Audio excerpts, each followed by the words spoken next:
Cuma ya kalau karena bisnis kan pengennya kerjasamanya jangka panjang. Waktu itu awal-awal timnya Xperia itu memang mostly malah anak sport. Wah, mentalnya harus kuat sih. Oke. Mentalnya harus kuat, pinter untuk membaca marketnya. Oke. Kaum mendang-mending pasti selalu ada. Kalau di kuliah 30%, kalau di olahraga biar amannya segitu juga sih. Oke. 30% up.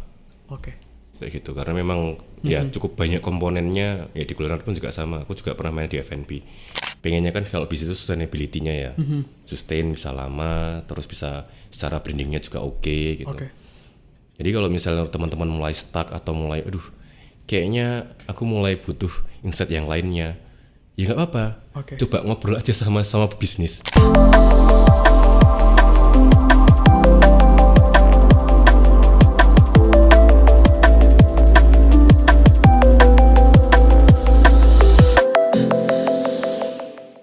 Bismillahirrahmanirrahim. Welcome back teman-teman ke Find Your Way Podcast. Ini episode 10 dan di siang ini kita punya tamu spesial gitu ya. Ada aktivis sport di Jogja. Cukup banyak aktivitas larinya dan sampai kemarin ini namanya Mas Farhan.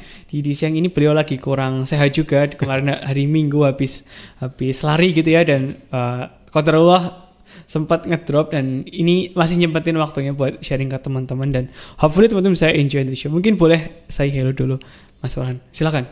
Halo, selamat siang semuanya. Selamat siang. Gimana kabarnya Mas Farhan? Alhamdulillah dikasih nikmat. Sakit sampai sekarang tapi udah agak mendingan. Oke. Gitu. Mungkin boleh ceritain sebentar gitu ya ke teman-teman sebenarnya Mas Farhan saat ini lagi sibuk apa, lagi ngerjain bisnis apa dan produknya apa gitu. Monggo silakan. Oke. Kami itu bergerak di branding and marketing company. Oke. Kami juga ada beberapa marketing activation gitu ya untuk keperluan branding juga. Oke. Jadi kalau misalnya teman-teman lebih familiar mungkin Xperia ini yang punya semua event sport di Jogja, mungkin lebih familiar dengan itu. Tapi it's okay, nggak masalah. Memang itu salah satu bentuk activation kami itu. Oh, jadi ke audiens, ke market pun mereka kenalnya pakai brand Xperia gitu, Mas? Iya. Oh, iya. respect. Yang apa namanya? Yang punya event sport di Jogja. Apa sebetulnya? Xperia enthusiast atau Xperia fans apa? Warga. Karena warga Xperia. Warga Xperia. Iya, karena kan kami berangkat dari local wisdom kan. Orang-orangnya Jogja semua, ya kami panggilnya warga. Oke. Warga Xperia. Oke, warga Xperia. Halo warga Xperia. Mungkin nggak asing harus sama Mas gitu. Iya, silakan. warga Xperia. Kami di Jogja, lahirnya di Jogja, terus kemudian awalnya memang kebanyakan event kami itu offline 2020, terus kemudian akhirnya harus switching lagi gimana caranya tetap Xperia ini eksis dan gimana tetap bisa jalan lah kayak gitu. Kan namanya juga bisnis itu kan harus mikirin ya. Gimana caranya bisnis itu jualan, bisa bertahan apapun kondisinya. Kalau misalnya secara penyelenggaraan event itu kan sebenarnya mirip-mirip aja buat penyelenggaraannya ya. Cuma kalau misalnya di kami kan karena memang dasarnya itu adalah nge-branding, jadi kami pokoknya sebisa mungkin memang kita bantuin apa nih yang selama setahun yang emang itu tuh support brandingmu nanti. Si brand ya? Maksudnya yang disupport? Betul, kayak gitu. Siap. Jadi memang konsepnya dari awal memang kita bantuin branding nih misalnya, kira-kira di setahun nih ada beberapa produk atau kamu tuh mau bikin marketing activation atau apa-apa gitu ya? marketing plan apa aja, bukan marketing apa aja, lebih ke activation apa aja yang yang kira-kira nanti juga match di kami gitu. Jadi nanti bisa tap in di kami atau nanti coba kita bikinin juga sendiri gitu. Siap. Di luar dari Xperia. Oh, paham. Jadi basically eventnya tuh ada yang diinisiat sendiri sama Xperia. Lalu ada brand yang mungkin dia punya plan, either brand yang ngeris ke Xperia atau sebaliknya Xperia ngeris ke brand untuk di tap in mereka punya marketing plan dengan activation yang nyambung sama marketnya Xperia gitu ya. Betul sekali. Kami itu selalu langganan gitu ya. Langganan sama brand. Rendah gula, pasti nggak tahu lah. Itu setiap November. Per tahun setiap November.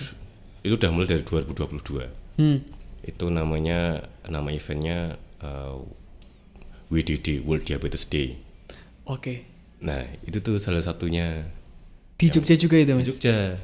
Oh paham. Pokoknya kita support gimana caranya ini tuh crowdnya bisa banyak di saat itu, karena itu memang event tahunannya si itu. Jadi Xperia bantuin handle offline eventnya, Crowd management, iya. sama digitalnya ngebantuin nggak ya? Misal ngelotin di digital gitu. Kalau digital biasanya supporting. Beberapa pendekatan yang gue belajar, pendekatan di Jogja itu nggak bisa diterapin Jakarta dan sebaliknya. Oh paham, ya betul. Dan sebaliknya, jadi kayak yang Approach Jogja ditaruh Jakarta. approach Jogja taruh Jakarta Berantakan is pasti. bablas, Jakarta ke Jogja ya bablas. Paham. Makanya Berarti ini ada tap in ke cultural. ada sosio culture-nya juga gitu. Beberapa nggak tahu. Ya beberapa kali kalau misalnya yang digital kan emang approach-nya kan banyak kan di Jakarta atau Yap. rasanya gitu, karena yang akhirnya pendekatannya itu lebih ke apa ya, temen gitu ya. Itu tuh lama gitu loh. Tapi nek yo mendekatannya rada-rada ini wah kok kayak sekali dua kali terus cabut, ya nggak apa-apa sebenarnya. Orang udah di kita juga kok ini kerjasamanya. Paham. Cuma ya kalau karena bisnis kan pengennya kerjasamanya jangka panjang toh. Yap. Oke. Jadi ini kalau aku dengerin sampean tadi, berarti sebenarnya Xperia is branding marketing agency gitu ya. Ada aktivasi digitalnya yang mungkin kita bahas setelah ini gitu. Ada aktivitas offline-nya. Salah satu aktivitas online adalah bikin event gitu. Makanya itu part of the activation. Makanya tadi kayak Xperia is not only event organizer, karena emang dia sebenarnya branding and marketing agency. Gitu nggak sih Mas? Ya bisa dibilang kayak gitu. Oke, paham. Revenue stream offline activation-nya dari mana gitu Mas? Oke. Kalau yang offline memang kebanyakannya dari partisipan. Oke. Ininya buat apa namanya, buat revenue-nya. Itu sih kalau misalnya yang mostly dari partisipan memang. Oke. Kalau misalnya yang apa namanya, itu yang flagship. Kalau misalnya tadi yang ada Partneran sama brand itu biasanya udah di cover sama brand. Then what's next for the Xperia gitu Mas? Yang jelas kalau misalnya per eventan itu rencana di tahun ini tuh lebih lean ya. Jadi ada beberapa tadi itu ya, ada flagship yang memang secara secara laporan keuangan dan secara success story-nya tuh oke nih di beberapa tahun ke belakang. Flagship itu event-nya tetap kita akan running dengan pastinya added value apa lagi nih yang buat customer kayak gitu. Lebih ke situ sih. Kalau misalnya mau dibanyak-banyakin buat tahun ini kayaknya enggak deh. Kalau misalnya kemarin aku meeting manajemen kan. Sepertinya kalau misalnya mau dibanyak-banyakin enggak, kalau misalnya buat tim. Karena memang nggak tahu, ini cukup sensitif ya, karena kan orang kalau misalnya kami kan bermain olahraga, misalnya bermain event olahraga kan udah cukup lama ya, dari 2022. Kami melihat juga shifting marketnya, minat untuk daya beli khususnya, terus apa namanya untuk orang ikut event gitu tuh udah mulai sangat memilih sampai sekarang. Terakhir 2024 kemarin lah. Memilih tuh artinya sebenarnya udah mulai kayak decline gitu loh. Udah mulai kayak yo aku akan membeli event tertentu. Yang jelas aku ngerti organisernya siapa. Terus yang jelas aku ngerti aku akan dapat apa tuh ya, itu pasti sih. Terus ini tuh pride nggak nih buat aku nih. Paham. Gitu. Ini impact ini ya, purchasing power turun gitu ya. Akhirnya dia memilih. Kalau mungkin ke tahun kemarin dia ikut 5 event, tahun ini mungkin dia ikut 2 event, tapi yang sangat dia checklist banget. Gitu. Paham. Eventnya sedikit, tapi partisipannya yang diperbanyak. Partisipan sama value-nya yang untuk partisipannya. Paham. Itu kan hampir tiap tahun sih kayak kita tuh coba mengkalibrasikan ini marketnya masih ada nggak, masih ada tuh, masih minat atau enggak gitu. Mungkin kalau misalnya dirimu juga tahu kan 2024 kemarin cukup banyak lah lari. Kayak apalagi kalau sudah masuk semester 2 itu kan full, hampir tiap minggu lari terus. Ini kan kami membaca kan kayak ini orang-orang apa nggak capek nih lari terus. Ya akhirnya terbukti orang-orang juga capek gitu loh. Apa sih willingness mereka, kayak mereka spending kayak mungkin angkanya cukup tinggi nggak sih, 150, 200 gitu-gituan ya, untuk untuk ikut event itu, terus lari, dapat kaos, dapat. Mereka apa ya? What the market needs gitu? Apakah emang tadi sih fotonya pakai atau nggak ngerti apa ini? Apa yang maksudnya mereka olahraga dan mereka bayar untuk itu?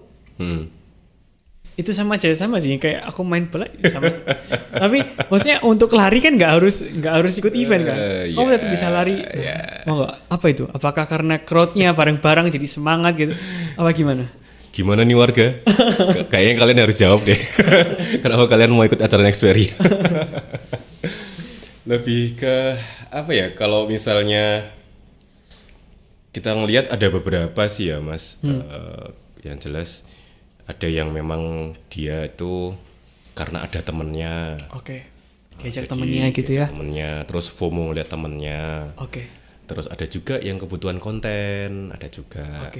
Ada juga yang aku belum pernah explore daerah sana, ngomong ada temennya, ayo kita explore bareng kayak gitu. Ada yang kayak gitu. Basically lifestyle semua ya? Ada yang lifestyle karena gini, kalau di tempat audiensku ya yang sporty khususnya itu tuh rata-rata anak komunitas. Jadi kan sebenarnya naik komunitas ya tiap hari udah olahraga lah ya. Betul.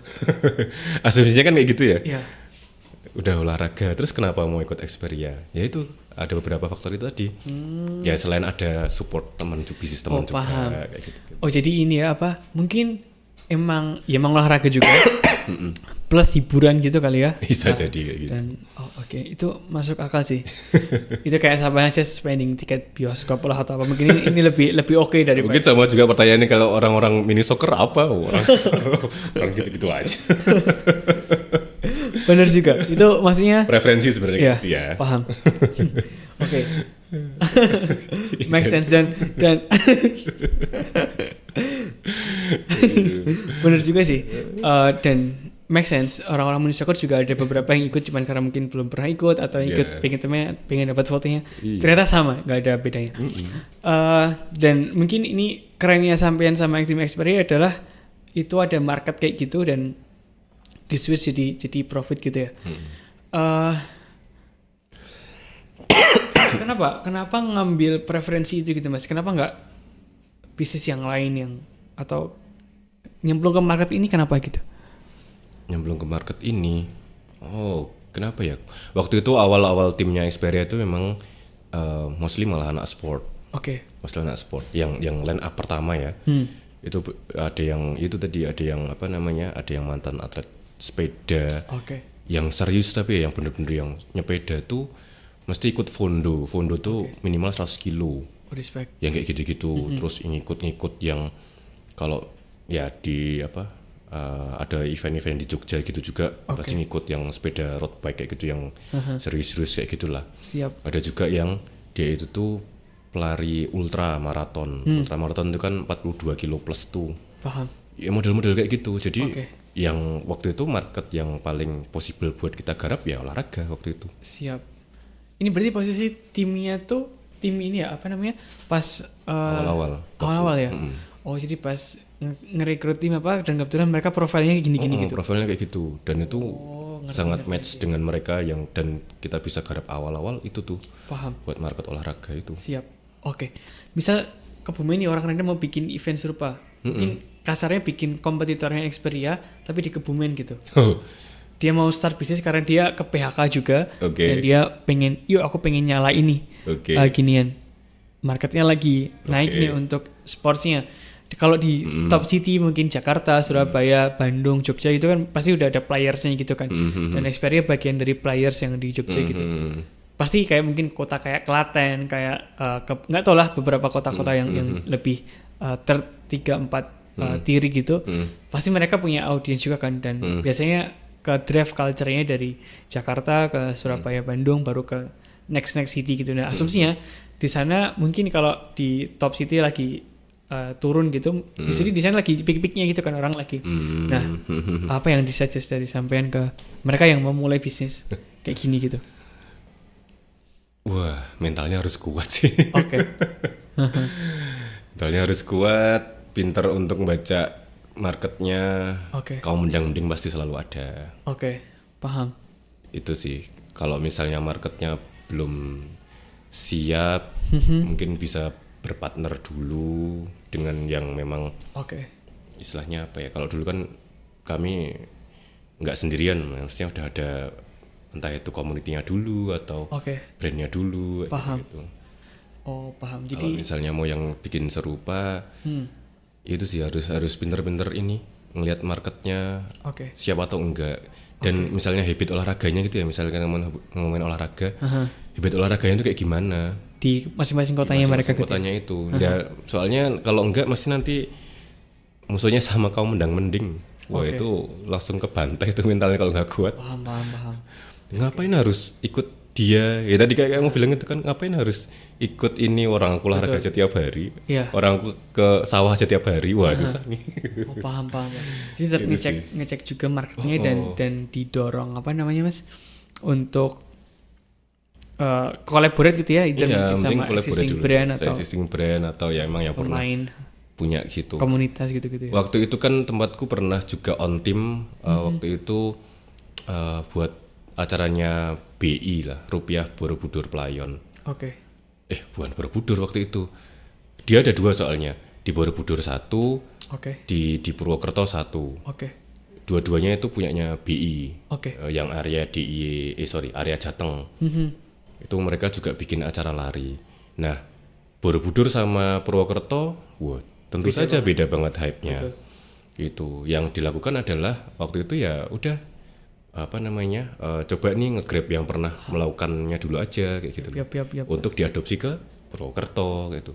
Karena Borobudur sudah cukup sering ya waktu itu buat event-event perolahragaan gitu. Jadi ya udah cari siapa yang udah pernah ini, coba diadopsi yuk di kota yang kita mau mau bikin. Itu comparisonnya angkanya berapa, partisipannya Borobudur sama Purwokerto gitu berapa? 1:3 lah pokoknya. Misal Purwokerto 100, Borobudur 300 gitu. Misalnya di Borobudurnya 3.000, nah Purwokertonya sekitar 1.000. Sekitar segituan. Paham. Jadi lumayan sampai 3 kalinya ya. Soalnya itu tadi ya kan polanya kan beda tuh. Paham. Tapi sportnya sama-sama lari ya? Sama-sama lari. Paham. Dan tiket price-nya sama? Atau beda? Beda. Jadi tetap harus di-adjust juga ya? Maksudnya misal bikinnya di Jogja. Beda dikit lah waktu itu di Borobudur sama di Purwokerto. Paham. Nggak tahu ini sensitif nggak ya pertanyaannya. Tadi mungkin ini orang ada beberapa kelompok di daerah mana gitulah 3, 4, 5 orang mau bikin event bareng-bareng gitu, sekalian dia olahraga sekalian monetize gitu. Biasanya ideal margin untuk event gini nih berapa sih Mas? Yang cukup misal aku harus targetin berapa peserta supaya aku aman untuk operasionalnya dan aku harusnya ngambil margin berapa persen dari event kayak gini gitu. Kalau per eventan tuh jujur aja cukup rumit ya. Soalnya itu aja udah komposisi tiketingnya aja yang ono sing early bird lah, ada yang community lah, ono sing ini. Cuma kalau misalnya ngitungnya memang kita harus ngedeploy dulu. Cost-nya tuh akan ada apa aja. Cost-nya akan ada apa aja. Siap. Terus kalau misalnya mau margin, kalau di kuliner ini ya 30% ya. Kalau di kuliner 30%, kalau di olahraga biar amannya segitu juga sih. 30% up. Kayak gitu, karena memang ya cukup banyak komponennya. Ya di kuliner pun juga sama. Aku juga pernah main di F&B. Paham. Makanya kayak ya harus di sekitar segituan juga lah, 30% up. Paham. Berarti strateginya sampean adalah ngitung dulu atau ngeplan dulu kira-kira expense-nya berapa, baru target revenue gitu ya. Karena misalnya event itu kan kita misalnya aku biasanya ngebaginya itu kan ada beberapa tuh yang buat partisipan misalnya. Berarti kan ada misalnya kita mau pakai jersey atau kaos itu kan harganya udah beda. Terus kita mau pakai medali atau enggak, bahannya apa itu udah beda. Terus nanti kita mau ngasih apalagi nih, apakah ada hiburan di venue, di start finishnya apakah ada hiburan, nanti hiburannya apa, beda lagi. Terus nanti kita mau ngedeploy beberapa fotografer atau enggak, itu nanti beda lagi. Itu sangat mempengaruhi orang mau cost-nya. Iya itu juga. Dan cost-nya kita kan harus itu ya, karena itu variabel ya semuanya, kan variabel. Terus kemudian kalau misalnya kita mau sesimpel mau makannya tuh apa tuh. Paham. Orang-orang warga ini banyak kan soalnya terus makannya opo, makannya apa nanti di finish. After event ya? After eventnya, waktu di venue finishnya itu loh. Oh itu disediain juga atau ada booth dia beli sendiri? Itu kalau di tempatku kebanyakan masih komplimennya emang itu. Salah satu komplimennya makan itu. Jadi beli tiket udah dapat makan juga after itu. Oh paham ngerti. Itu ada ini nggak sih mas? Misalnya dia kan rata-rata 250-an per event gitu ya. Ada minimum nggak sih? Ini event boleh lanjut apa enggak gitu? Misal nggak tahu 50 orang kah, 150 ada gitu-gitu nggak sih secara budgetingnya?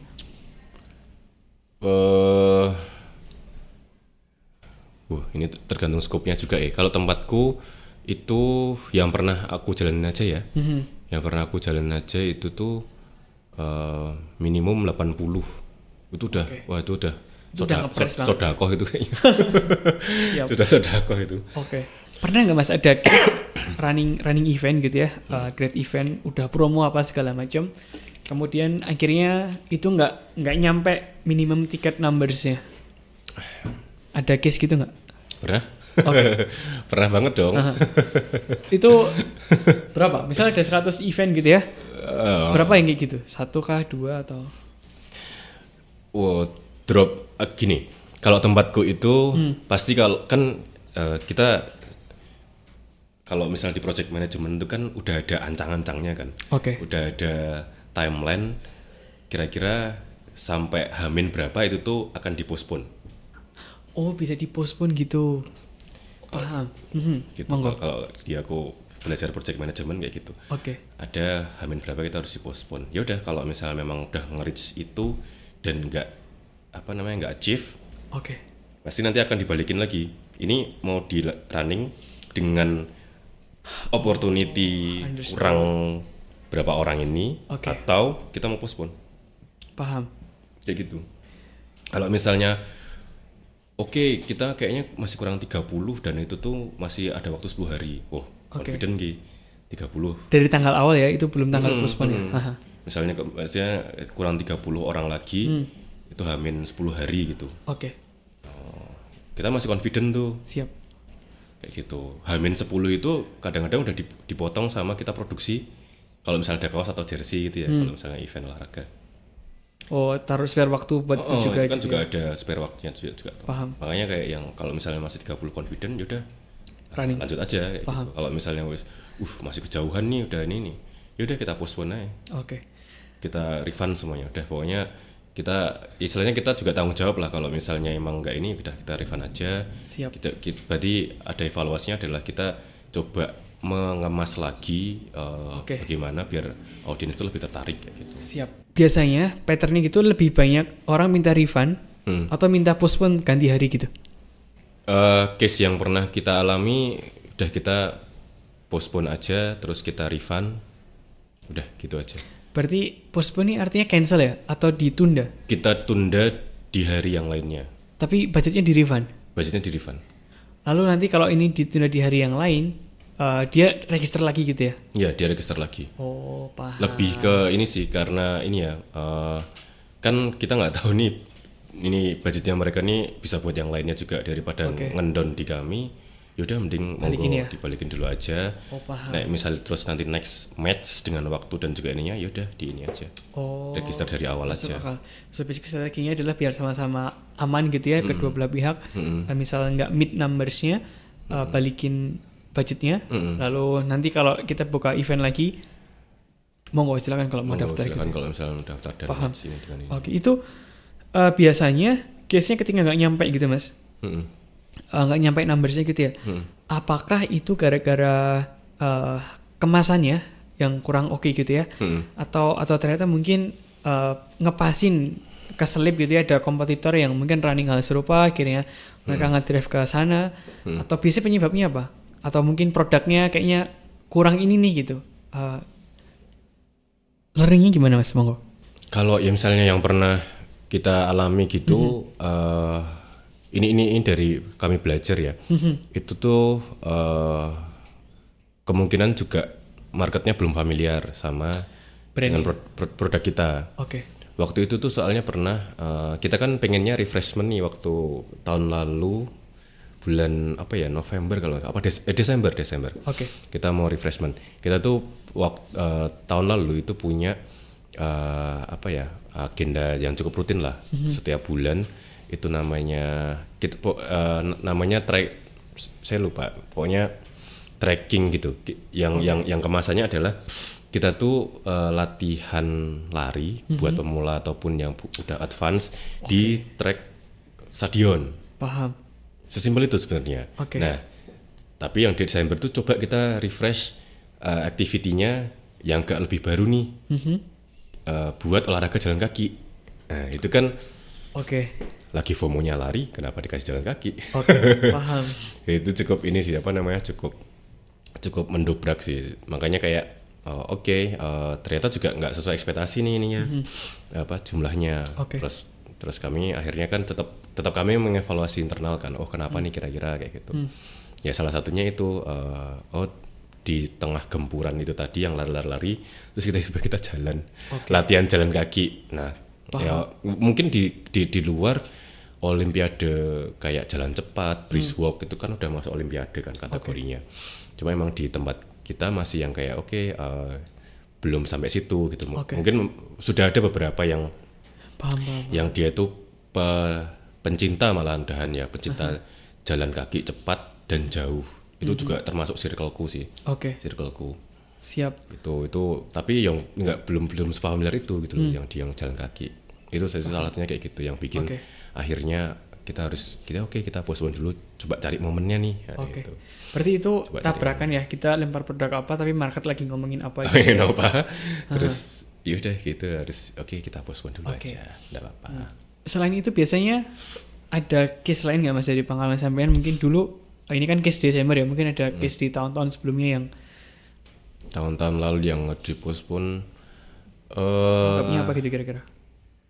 Saya nggak terlalu inget sih, cuma kayaknya juga momennya pasti kayak gitu tuh, pas ngetes produk gitu ya. Ngetes produk, marketnya ngomongin apa, terus kita lempar apa, ora match. Jadi basically so far kalau sampean ngebikin event itu ada masalah di marketing nggak? Atau ternyata kebanyakan tadi kalau case-nya berarti ngomongin di produknya kan yang bermasalah gitu kan? Apakah ada case yang masalahnya di marketingnya gitu Mas? Ini produk harusnya bagus nih, cuman nggak diterima market gitu. Mungkin ada juga ya, soalnya ini juga tempatku bener-bener lagi coba mengevaluasi yang di tahun lalu, terus nanti kita kan nanti sih ada meeting awal tahun ini buat sekalian ngeflorin ini skemanya, kita coba sesuaikan lagi dari segi marketing, dari segi produknya juga kayak gitu. Kalau misalnya aku lihat memang ada nih ada isu itu juga di area marketingnya. Coba nanti coba kita ini lagi tetap kita evaluasi terus kok kalau misalnya kayak gitu yang nggak match apanya, yang kok nggak bisa ketangkep nih kenapa gitu. Paham. Jadi asumsinya ada juga impactnya tuh nggak cuman gara-gara produknya, tapi marketing berpengaruh juga gitu ya. Ada lagi nggak Mas yang mungkin tips tentang misal ada orang yang dari daerah lain tadi mau dia create event gitu ya, terus ada learning lagi nggak sih yang mungkin bisa di-share? Kayaknya penting kamu harus ngerti ini sebelum running gitu. Kalau misalnya kita ngomongin per eventan ya, yang harus kuat tuh memang yang pertama di project manajemennya sih kalau menurutku. Sependek yang aku udah jalan 5 tahun ini ya, itu benar-benar di project manajemennya. Karena apa? Aku kan akhirnya punya pembanding kan antara aku sebagai project manager di digital gitu ya, bikin website, sosmed dan sebagainya, dan project manager waktu offline di event. Yes. Karena aku punya knowledge dua itu tuh, punya skill dua itu. Wah. Lumayan beda ya. Wah itu udah beda banget. Kalau misalnya katakanlah di offline event gitu ya, berarti kan yang harus dipikirkan kan udah dari awal tuh, udah dari planningnya, timnya nanti yang ngerjain siapa, deploymentasnya siapa, apakah ini bisa dikerjain orang lain atau kita in-house sendiri, ataukah terus nanti budgetingnya piye, itu kan juga salah satunya kan, schedulingnya, manajemen risiko nanti kalau misalnya tadi itu ya, kalau misalnya nggak memenuhi gimana, terus nanti kalau misalnya nggak jadi itu, kira-kira kita ngelibatin siapa dan harus kayak gimana ngomongnya. kalau misalnya berpartner kayak gimana, apakah kita harus nge-switch tujuan awal yang tadinya profit terus jadi kayak gimana. Itu sih Paham. lebih pusingnya di situ, karena misalnya goalsnya kita kita adalah goalsnya profit gitu ya. Akhirnya kan berarti kan entah itu seluruh semua elemen yang kita akan bikin, yang kita bangun termasuk dengan timnya itu kan semua harus sama nih mindsetnya. Caranya kita profit kayak gitu loh. Paham. Entah itu yang mengurangi cost atau yang kita akan menambah revenue kayak gitu. Paham. Kayak gitu. Tapi tetap itu tuh harus dipikirin A to Z-nya sampai nanti misalnya apa sih namanya? Metode jualan tiketingnya, entah itu yang nanti early bird, entah itu yang community, entah itu yang itu kan harus gitu-gitu masuk ya di mereka ya. Oh iya, itu kan juga harus dipikirin ininya apa namanya? Ini kira-kira dengan margin segini masih masuk enggak, kita profitnya berapa misalnya. Katakanlah dijual misalnya HPP-nya cepet gitu ya 100.000. Berarti ada community nih 135 aja. Berarti kan kita udah motong 15.000. Yap. Kali. Ya kan dikali berapa orang, misalnya community-nya minimal 5. Berarti 15 kali 5 itu berapa? 75.000. Udah lumayan tuh. Nanti tinggal berapa kayak gitu. Lebih ke situnya sih, lebih ke kayak belum nanti kalau teknik marketingnya ada hamin skema marketingnya gitu ya. Hamin lah nanti gimana apa namanya kita nyiptain ini nih juga loh. Belum nanti ngedukasinya. Kalau misalnya ini tuh juga apa namanya event yang worth juga untuk diikuti daripada yang kompetisi yang lain kompetitor yang lainnya kayak gitu, karena kan itu kayak by project gitu ya, kayak namanya juga project management. Itu tuh yang lebih pusing situ. Yang digital cukup apa ya, lebih manageable ya. Lebih manageable karena itu tadi ya, audiens kita mostly akan numbers dan apa ya, bisa dibilang nggak kenal sih, cuma memang emang beda ini aja ya, beda goalsnya ya. Paham. Jadi kayak lebih kayak itulah kalau lebih pusingnya situ, sampai kayak manajemen risikonya. Pernah waktu itu November ya, aku ingat banget eventnya itu Jogja Trail Walk. Tahun kemarin ya? November tahun kemarin. Hujan. Gimana tuh? Nah, gimana tuh? Apa nggak pusing tuh? Paham. Untungnya, ini thank you banget untuk semua warga Xperi. Tidak sambat, walaupun juga ada yang benar-benar di kanan kiriku. Ini gimana tuh? Tapi ya, alhamdulillah tetap beli juga. Tetap ikut juga. Tetap support juga. Siap. Ya itu akhirnya, apa namanya, ya dengan segala kerendahan hati, kita tetap jalan eventnya, tetap ngayomi. Karena hujan tuh nggak di luar kendala kita mau kayak gimana gitu loh. Tapi harusnya hujan tuh orang udah beres beli kan Mas? Yang udah ini semua. Iya. Dan mitigasi kita ya nggak bisa cuma apa-apa lah. Ponco aja. cuma ini aja apa namanya, jas hujan ponco aja. Udah. Paham. Itu. Ya. Itu aja. Terus ya memang secara prediksi di kalender kan hujan gitu kan. Ternyata badai, itu kan di luar prediksi banget. Paham. Makanya mitigasi kita ya cuma ponco aja. Berarti ada perlu P3K apa ambulans gitu-gitu harus standby ya? Nah, itu juga udah standby semua itu. Tim medisku ada yang ikut jalan, standby ambulan di venue, udah semua. Cuma kan memang badai itu terus mau piye gitu loh. Paham. Itu kayak yang udah cuma istighfar aja yang udah. Paham. Ini gimana nanti sertaku, lebih khawatir itu sih. Untungnya juga tim yang di lapangan tuh cak-cak gitu loh, sigap. Jadi kayak yang Mas, kalau misalnya besok hujan ini nanti alternatifnya ke sini, kalau misalnya enggak di sini. Tapi dua-duanya sama tim lapangan tuh dipastikan semuanya safe untuk jalan kaki kayak gitu. Paham. Nah, itu kan juga perlu dipikirin tuh kalau misalnya yang event-event olahraga. Jadi basically project management dan whole ya, dari marketing, eksekusi di lapangan apa segala macam itu nempel di sana itu paling itu. Paham. Itu sih yang paling lebih kayak wadah ya ampun. tapi seru sih, maksudnya serunya tuh jadi kayak kita tuh tidak hanya mendapatkan benefit secara material tapi juga spiritual dan emosional. Paham. Siap. Gimana ya, pesertaku istilahnya kayak ini anak-anak hujan-hujan mana kan kalau tempat itu kan audiensnya yang olahraga cukup bervariasi ya. Ada yang muda ada, terus yang emang udah senior juga ada. Tapi mostly emang mereka komunitas gitu yang emang sehari-harinya sering untuk olahraga. Paham. Di satu sisi lega karena berarti mereka sudah bisa mengukur dirinya sendiri untuk join event ini gitu. Karena part of the risk gitu kan. Karena di awal kan kita juga udah declare kan ini semi road, semi trail, terus ada sungainya juga kayak gitu.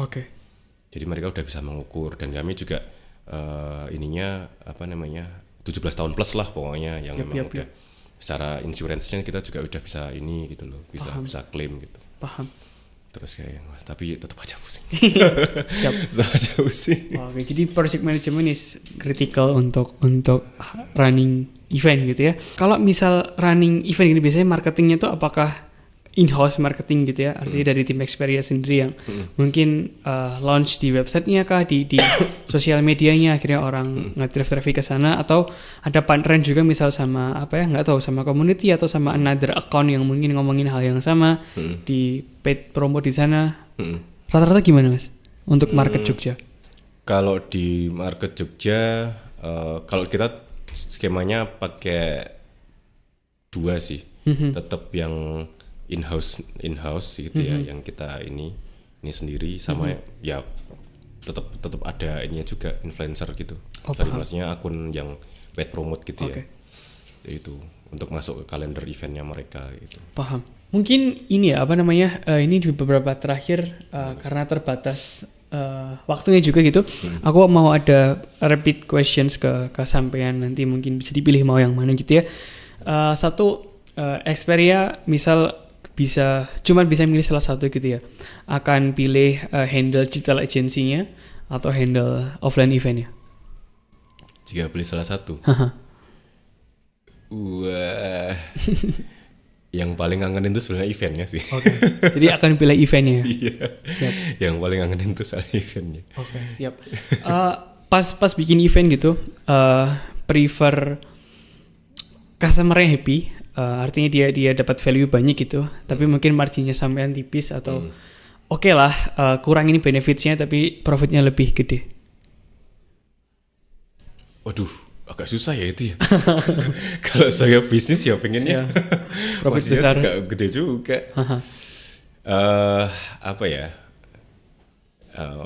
Personal preference. Marginnya gede terus repeat.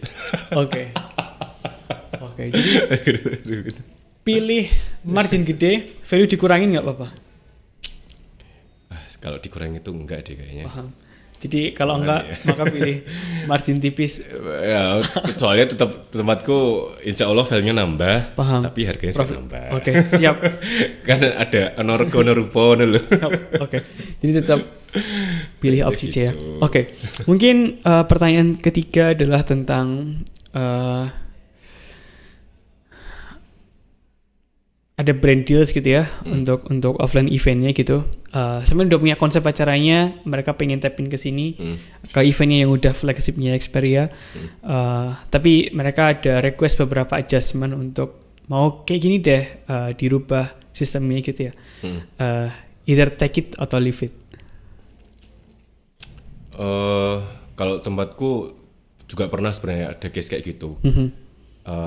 Tinggal nanti kita lihat seberapa jauh dia mau menyimpang dari yang konsep awal di kita. Konsepnya kayak gitu. Karena kalau misalnya yang akhirnya dia nggak match sama tempatku, mereka yang hengkang sendiri. Gitu. Bukan kita yang take it atau leave it-nya, malah mereka yang kita kasih opsi lagi gini. Tempatku nih kayak gini marketnya dan udah jadi nih. Kalau misalnya mau mengubah konsekuensinya kayak gini. Kalau misalnya kamu mau ini ya nggak apa-apa, tapi misalnya kamu mau ambil nggak apa, tapi cara kayak gini nih. Tuh, ya gitu. Tinggal nanti kan penyesuaiannya ya jangan terlalu banyak, tapi gitu. Penyesuaiannya tambah jangan terlalu banyak. Khawatirnya kamu nggak dapat exposure-nya, marketku juga mental. Itu kalau misalnya kita ngomongin duit tok ya, maksudnya udah kamu hire aku istilahnya as a vendor, udah selesai gitu. Cuman kalau misalnya terus kita ngomongin mau sustainability-nya, keberlanjutan terus di next activation-nya, ya harus ada salah satu yang bisa win-win solution dan bisa compromise nih kayak gitu. Siap.